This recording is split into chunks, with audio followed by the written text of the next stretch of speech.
Halo semuanya, selamat datang di Teman Cerita. Di sini saya akan membagikan video tentang cerita horor yang berjudul Warung Goib di Tepi Jalan. Jadi langsung saja kita masuk ke ceritanya. Tonton sampai habis. Saya ini kalau dari kampus selalu pulang larut malam. Bukan ada mata kuliah tambahan, melainkan nongkrong-nongkrong gak jelas untuk refreshing dengan teman-teman.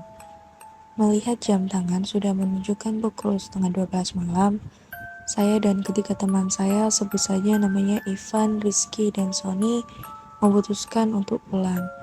Dan seperti biasa, saya dan Sony selalu bareng karena jalur ke rumah saya searah dengan jalur ke rumahnya. Kami berdua menggunakan sepeda motor masing-masing. Di awal perjalanan menuju pulang, kami menjalankan motor beriringan satu sama lain. Malam kali ini ditemani hujan rintik-rintik yang dinginnya cukup menembus jaket dan membuat saya menggigil. Tiba-tiba, Sony meminggirkan motornya dan mengajak saya untuk mampir bila ada warung nanti. Karena kami memang belum makan sejak tadi siang. Setelah saya menyetujui, kita pun kembali jalan. Dan saya jalan di belakang Sony. Di perjalanan yang sepi ini, hanya ada beberapa pengendara. Sebenarnya malam ini malam yang aneh. Biasanya saya pulang jam 1 saja tak sepi seperti ini. Walaupun hujan rintik-rintik, masih ada orang yang berlalu lalang. Namun, saya tepiskan pikiran itu. Mungkin itu hanya perasaan saya saja. Sialannya, malam ini memang begitu dingin sekali. Saya kurangi kecepatan motor karena dingin yang membuat konsentrasi saya buyar saat mengendarai motor. Tiba-tiba, Sony yang di depan saya berhenti. "Kenapa Son motor lu?" tanya saya kepada Sony. "Tadi gue nggak lihat ada polisi tidur gede banget. Gue hantam aja, makanya gue berhenti untuk ngecek takut kenapa-napa nih motor." "Polisi tidur? Setahu gue nih jalan gak ada polisi tidurnya, dan gue dari tadi di belakang lu juga gak lihat lu ngehantam apapun." Dan hal ini membuat kacau pikiran saya. Apa yang terjadi dan apa mungkin Sony hanya bercanda? Sony gak mungkin bercanda karena setahu saya dia itu orangnya kalem dan untuk bercanda pun jarang sekali. Setelah Sony mengecek motornya, kita kembali berjalan. Saya melihat sekitar, ternyata hanya saya dan Sony saja yang berada di jalan malam itu. Dan itu membuat saya heran dan penasaran. Tak lama dari kejauhan samar-samar, terlihat lampu 5 watt, dan begitu semakin dekat, ternyata itu adalah sebuah warung. Warung itu tepat di sebelah kiri sebuah baleho atau papan iklan besar yang masih kosong, belum ada iklan yang terpampang. Akhirnya, Sony dan saya berhenti dan mampir ke warung tersebut. Pas saya turun dari motor, tiba-tiba saya tersandung papan kilometer yang tingginya selutut dan cukup membuat kaki saya sakit. Ya sudahlah, faktor dingin dan sedikit kecapean membuat saya nggak melihat adanya papan kilometer itu. Kami berdua masuk ke warung tersebut. Tersedia bangku dan meja, kami pun duduk. Setelah kami duduk, keluarlah seorang ibu-ibu dan seorang bapak. Sepertinya mereka suami istri, dan menyapa dengan ramah sambil tersenyum. "Pesan apa, Mas?"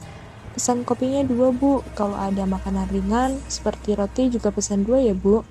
Ibu itu pun tersenyum dan kembali masuk ke warung untuk membuatkan kopi. Sambil menunggu, saya pun iseng-iseng bertanya kepada suami si ibu. "Warungnya buka 24 jam ya, Pak?" "Iya, Mas. Saya berjaga bergantian dengan istri saya. Malam ini dingin sekali ya, Pak, dan jalan begitu sepi sekali." Dan bapak itu hanya tersenyum kepadaku. "Ini, Mas, kopi sama rotinya." "Oh iya, terima kasih ya, Bu. Saya buatkan tahu isi juga loh, dingin-dingin begini enak banget, Mas, untuk isi perut. Masih hangat juga." "Iya, Bu, terima kasih." Lagi-lagi ibu itu tersenyum kembali kepada saya dan Sony. Lalu saya ambil tahu isi itu. Kebetulan saya sangatlah lapar karena menerjang dinginnya malam ditambah rintik hujan. Setelah saya makan, ternyata enak juga tahu isi ini. Begitupun juga dengan sambalnya. Sampai-sampai saya dan Sony habiskan tanpa tersisa. Seperti biasa, sehabis makan saya bakar sebatang rokok sambil menyeruput kopi hitam hangat. Beberapa saat kemudian, "Semua tadi berapa, Bu?" "Kopi 2, roti 2, dan tahu isi kita berdua habiskan." "Semuanya 20.000, Mas." Setelah kami membayarnya, Kami pun segera melanjutkan perjalanan pulang. Saat saya menuju motor, lagi-lagi saya tersandung papan kilometer. Penasaran dengan papan kilometer yang membuat kaki saya tersandung, saya pun melihatnya di sana tertuliskan kilometer 12. Setelah rasa penasaran saya hilang, akhirnya kami pun memulai perjalanan pulang. Jalanannya masih tampak sepi. Hujan rintik-rintik sepertinya tak mau berhenti juga. Di pertigaan jalan, Sony pun belok kiri, karena kali ini saya sudah nggak sejauh lagi dengan dia, dan rumah saya masih agak jauh sedikit. Anehnya, di jalan yang menuju ke rumah saya tidak sepi seperti tadi. Ada beberapa kendaraan yang lalu lalang. Sialanya, malam ini sangat aneh. Mungkin karena saya kelelahan. Sampainya di rumah, saya sholat Isya dan membersihkan diri. Mata pun belum mau menutup alias belum ngantuk. Saya pun mendengarkan lagu. Tiba-tiba HP saya berdering pada panggilan masuk. Ternyata itu Sony. Tadi lu ngerasa aneh gak sama perjalanan pulang, Dit? Iya sih. Kirain gue doang, Dit. Motor gue pas dicek di rumah, ternyata gak ada yang rusak tuh. Padahal tadi gue hantam polisi tidur gede banget, coy. Ya syukur deh, Son. Sorry, gue capek banget nih. Gue tutup dulu ya. Besok di kampus aja ngomongnya. Oh, oke, Dit. Karena perjalanan tadi membuat saya stres, gak seperti biasanya, akhirnya saya memutuskan untuk tidur dan menutup telepon dari Sony. Akhirnya saya pun tertidur. Seperti biasa, alarm HP saya pukul 5 pagi berdering untuk membangunkan sholat subuh. Mata terasa berat banget untuk melek. Namun betapa kagetnya saya karena terlihat samar-samar, bapak dan ibu warung itu sekarang tengah berdiri di sudut kamar saya dengan muka pucat dan tanpa berekspresi. Sepertinya saya antara sadar dan tidak atau hanya berhalusinasi saja. Sialnya saya pun tertidur kembali dan melewatkan sholat subuh itu. Pagi pun menjelang, jam menunjukkan pukul 7 pagi. Saya pun bergegas untuk berangkat ke kampus. Saya berencana berangkat melewati jalan semalam dan melihat apa benar ada warung di situ. Teringat ada papan iklan besar dan papan kilometer 12 di sana. Akhirnya saya sampai di jalan yang kemarin saya lewati.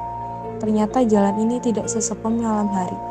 Dari kejauhan terlihat papan iklan besar, dan di sana juga terdapat papan kilometer yang bertuliskan kilometer 12, yang membuat saya tersandung semalam. Ya tidak salah lagi, ini tempat saya dan Sony semalam mampir ke sebuah warung. Dan betapa kagetnya saya, karena tepat di sebelah kiri papan iklan besar yang masih kosong itu ternyata hanya sebuah kebun kosong yang ditumbuhi rumput ilalang dan semak belukar. Tidak ada satupun warung di situ. Namun di dalam kebun terlihat dari kejauhan ada sebuah rumah kosong yang nampak tua. Rumah itu atapnya sudah runtuh sebagian. Entah saya berhalusinasi atau tidak, di sana terlihat sosok perempuan melambaikan tangan dari dalam rumah tua itu. Dengan jelas, saya lihat rambutnya panjang bergaun putih. Membuat saya gemetar dan saya cepat-cepat starter motor untuk segera pergi dari tempat itu. Karena saya belum sarapan dan gemetaran akibat hal sialan tadi, akhirnya saya berhenti di tempat jualan nasi uduk. Bu, nasi uduknya 1 ya? Iya mas. Jalan sekitaran sini pun sangatlah ramai. Apa mungkin bila malam hari sepi, Bu? Ini mas nasi uduknya. Iya terima kasih Bu. Bu, apa kalau malam jalanan ini sepi sekali, tidak ada kendaraan yang lewat sama sekali? Oh, tidak, Dek. Kalau malam di sini lumayan ramai, apalagi ditambah truk-truk bermuatan yang diperbolehkan jalan di atas jam 10 malam. Oh, begitu ya, Bu. Kenapa, Mas? Kok Mas pucat begitu, sedang sakit? Dan akhirnya saya pun menceritakan kejadian yang semalam saya dan Sony alami. Dan ibu itu pun kemudian menjelaskan, dulu di kilometer 12 itu ada sebuah truk yang menabrak warung, dan warung itu hancur tak berbentuk, menewaskan pemilik warung tersebut yaitu pasangan suami istri. Rumah di dalam kebun itu adalah rumah pemilik warung yang tewas. Jadi yang Mas makan semalam itu hanya tipuan mata saja. Mas itu sebenarnya gak makan apa-apa. Saya sering melewati jalan sini, tapi baru kali ini saya merasakan hal seperti ini semalam. Ya kemana-mana banyakin doa lah ya Mas. Setelah mendengar penjelasan ibu warung itu, saya pun rasanya ingin pingsan. Berarti penampakan di kamar saya tadi itu bukan halusinasi saja, melainkan penampakan hantu pemilik warung itu. Akhirnya saya tidak memberitahukan hal ini ke suami. Saya takut dia jadi trauma akan hal ini. Mungkin itu saja cerita hari ini. Jangan lupa like, comment, and subscribe.